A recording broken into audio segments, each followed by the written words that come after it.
কি মা, তুমি আবার কষ্ট করে পানি নিতে আসলে কেন? আমাকে বললেই তো পারতে, আমি নিয়ে যেতাম।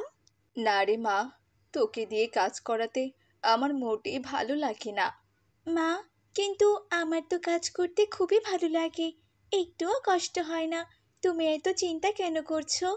আমি সবই বুঝি রে মা, তুই কত ভালো। আর তোর দুটো বোন হয়েছে বদের হাড্ডি। আমাকে সারাদিনে এক কুড়ো কাজও করে দেয় না। সারাটাক্ষণ দুজনে ঝগড়াঝাটি করতেই থাকে। দেখবে মা, একদিন ওরা নিজেদের ভুল বুঝতে পারবে। তুমি যাও মা, বাড়ির মধ্যে চলে যাও, আমি আসছি।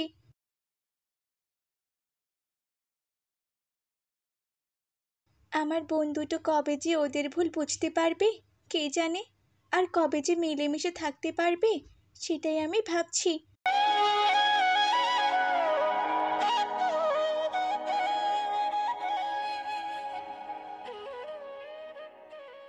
এই রিমা, এই সীমা, ওঠ ওঠ। তোরা কত বেলা হয়ে গেল, দেখতে পাচ্ছিস না এখনো কিনা ঘুমিয়েই যাচ্ছিস? ওঠ তো ওঠ। দিলি তো আমার এত সুন্দর ঘুমটা নষ্ট করে। সারা রাত ঘুমিয়েও কি তোদের হয় না নাকি বলতো, যে সকাল করে তোরা ঘুমিয়ে থাকবি? সকালে অত ঘুমোনো ভালো না, তা কি তোরা জানিস না? ও কি করে বুঝবে শহরের মানুষের লাইফস্টাইলটা কি? ও কি কখনো শহরে গেছে নাকি বলতো? আমার সব জানতে হবে না, বুঝেছিস তো? তবে গ্রামে থাকলে গ্রামের মানুষদের মতোই থাকতে হবে। এবার ওর তোরা। তোর কি কোনো কাজ নেই নাকি? হ্যাঁ, সকাল সকাল এসেছিস জ্ঞান দিতে। সে আমার অনেক কাজ আছে, তোদের ডাকতে এসেছিলাম ব্যাস। এখন আমি যাই রে। ধুর বাবা, ঘুম তো ভেঙে গেল। চল চল, উঠি। উঠে হাত মুখ ধুয়ে কিছু খেয়ে নেই। সে কি রে, তোকে না কতবার করে বলেছি খাওয়া দাওয়া বেশি করবি না, বেশি খেলে কিন্তু তুই মোটা হয়ে যাবি। সেটা কি তুই ভুলে গেছিস? তুই কিন্তু এটা একদম ঠিক বলেছিস রে। চল, এখন উঠি, না হলে মা আবার কথা শোনাবে।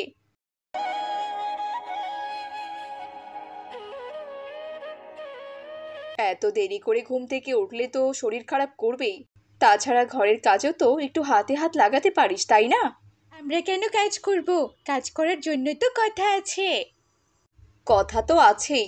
ও আমাকে সারাদিন কত কাজ করে দেয়। আর তোরা, তোরা তো আছিস সারাদিন শুধুমাত্র রূপচর্চা নিয়ে। যখন শ্বশুরবাড়িতে যাবি তখন দেখবি আমাকে কত কথা শুনতে হয়, কারণ তোরা তো কোনো কাজই করতে পারিস না। আমাদের চেহারা কি কথার মতো বিচ্ছিরি নাকি যে আমরা আমাদের শ্বশুরবাড়িতে কাজ করব? আমাদের যে সুন্দর চেহারা, তাতে রাজা বাদশার ছেলে আসবে আমাদের জন্য। আমাদেরকে বিয়ে করে ভালো একটা বাড়িতে নিয়ে যাবে। সেখানে চার পাঁচটা কাজের মানুষ থাকবে আমাদের জন্য। আর শোনো, সেখানে না আমাদের কোনো কাজ করতে হবে না। কি জানি, এই অহংকারের জন্যই না তোদের কপালে দুঃখ নেমে আসে, যত সব। কি ভাই, কি খবর? আর ভাই কি খবর? আমার একটা ছেলে আছে। ছেলেটা একদম কাজ করে না, শুধু ঘুরে বেড়াই, বন্ধুদের সাথে আড্ডা দিয়ে বেড়াই। কি যে করি কিছুই বুঝতে পারছি না। তো ভাই, একটা দেখে শুনে বিয়ে দিয়ে দাও, দেখবা সব ঠিক হয়ে যাবে। ভাই, তোমার মেয়েগুলো কি বড় হয়ে গেছে? হ্যাঁ, সে তো তারা অনেক বড় হয়ে গেছে। কেন ভাই, ওদের কথা কেন জিজ্ঞেস করছো? কালকে তাহলে আমি তোমার বাড়িতে যাব তোমার মেয়ে দেখতে। আমার ছেলের সাথে বিয়ে দেবে নাকি? সে তো খুবই ভালো প্রস্তাব ভাই। ঠিক আছে, কালকে তুমি আমাদের বাড়িতে আসো, আমার মেয়ে দেখে যেও। ঠিক আছে ভাই, ওই কথাই রইল। এখন আমি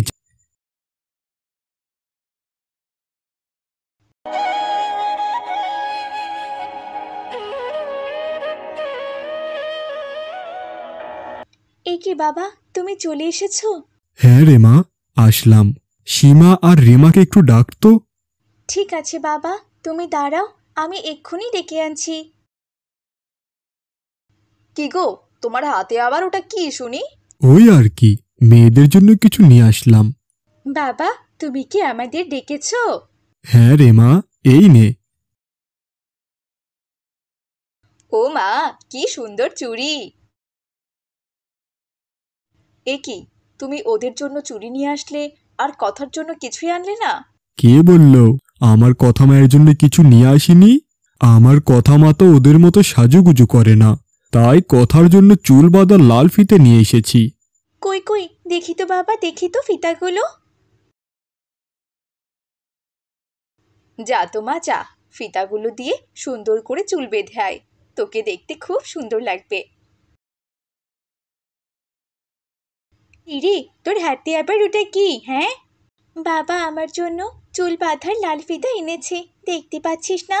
তুই ফিতা দিয়ে চুল বেঁধে কি করবে শুনি? তুই কি দেখতে আমাদের মতো সুন্দর যে তোকে দেখতে সুন্দর লাগবে? আর আমি তোদের মতো সাজতেও চাই না।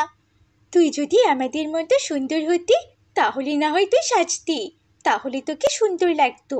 কিন্তু এখন তো তোকে সাজলেও সুন্দর লাগে না, তাই সাজিস না রে। আর হ্যাঁ, চুল বাঁধ, চুল না বাঁধলে যে বাবা আবার কষ্ট পাবে, যত সব। আমার চেহারাটা যে কেন এত বিচ্ছিরি কি জানে। কি রে মা, তোর কি হয়েছে? ওরা কি তোকে আবার কোনো কিছু বলেছে? সে ওরা তো বলেই, ওসব কথায় আমি কান দিই না মা। কি রে মা, এখনো চুল বাঁধিস নি যে? যা মা, আর কোনো কিছু না ভেবে চুলটা বেঁধে আয়। তুমি একটু বেঁধে দাও না মা।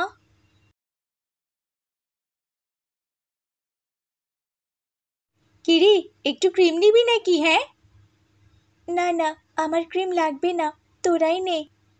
একবার নিয়েই দেখ না, নিলে কি এমন হবে শুনি? ঠিক আছে, এত করে যখন বলছিস তখন দে, একবার দিয়েই দেখি। কি ভাই, সত্যি আমাদের বাড়ির ওপর এসেছেন? কি সৌভাগ্য আমাদের! কি আর করব ভাই, এবার যেভাবেই হোক ছেলেটাকে বিয়ে দিতেই হবে। গিন্নি যাও, মেয়েদের নিয়ে এসো।